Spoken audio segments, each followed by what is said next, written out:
on utilise certains instruments qui sont communément utilisés pour le pansage, que je vais vous présenter.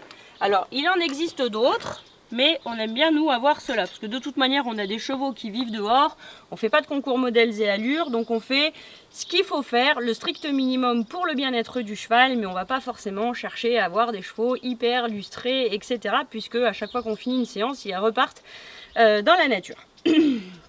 Donc en général, en hiver, bien sûr nos chevaux n'ont pas de couverture ici, hein, on a des races qui sont plutôt rustiques.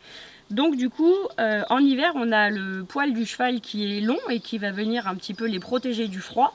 Et qui souvent, en fait, c'est recouvert de terre, de boue, etc. Donc en première intention, quand on a le poil long avec de la boue dessus, on va utiliser cette étrille, qu'on appelle une étrille américaine. Et si vous regardez un petit peu de plus près, je vais vous laisser faire un rapprochement, vous avez deux côtés avec des picots et vous avez des picots ici qui sont un petit peu plus longs et ici un petit peu plus courts. Donc ici, je vais avoir ça va gratter de façon un petit peu moins forte que de ce côté-ci. Si jamais je veux changer de côté, pas de souci. Il y a un petit truc, vous prenez ici, vous soulevez et vous tournez votre étrille. Hein. Même chose de l'autre côté, là on est plutôt début de printemps, ils ont commencé à tomber leurs poils, donc je vais utiliser plutôt le côté des picots, le moins fort. Donc cette étrille là, elle va se passer dans le sens du poil pour venir débarrasser le poil notamment de la terre, et vous voyez, quand je fais sur mon bras, ça griffe. Donc c'est quelque chose qui peut être assez inconfortable, donc à passer bien sûr seulement sur les parties charnues du cheval et absolument pas sur les parties où il y a des os au niveau des articulations, etc.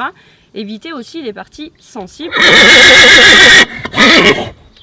Réal a vu sa chérie.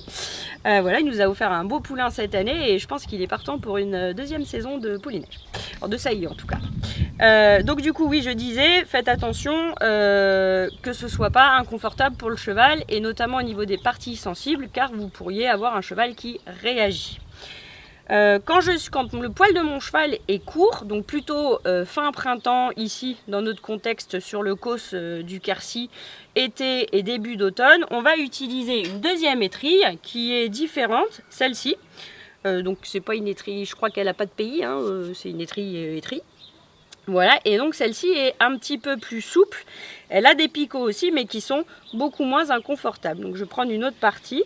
Hein, et ça a un effet qui est plutôt agréable même, qui va un petit peu masser le cheval et venir échauffer. C'est un échauffement préalable musculaire au travail qui est très très intéressant. Cette étrille-là, on ne va pas la passer dans le sens du poil, mais plutôt en rond, toujours sur les parties charnues, en faisant attention aux zones sensibles également.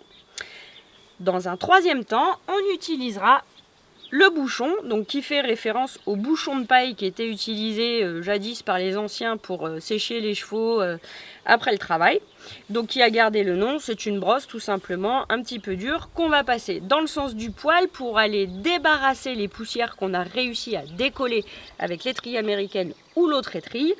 Et on va pouvoir la passer celle-ci sur les membres, en dessous du ventre, etc. Donc sur des parties, des zones un petit peu plus sensibles pour le cheval. Il existe une autre brosse qui intervient après celle-ci, qui s'appelle une brosse douce et qui va enlever les particules de poussière qui sont un petit peu plus fines, mais nous, on ne l'utilise pas ici. Enfin, on va utiliser cette petite chose qui est tout simplement une brosse à crins. Donc, comme son nom l'indique, elle vient brosser les crins du cheval, donc la crinière et la queue du cheval. Voilà, voilà. Et on parlera du cure-pied juste à la fin, puisque nous, ici, nos chevaux sont majoritairement pieds nus hors saison. Et donc, du coup, on leur met des chaussures, qui sont appelées aussi hippo-sandales. Et donc, ce sera un petit peu particulier, j'y reviendrai après.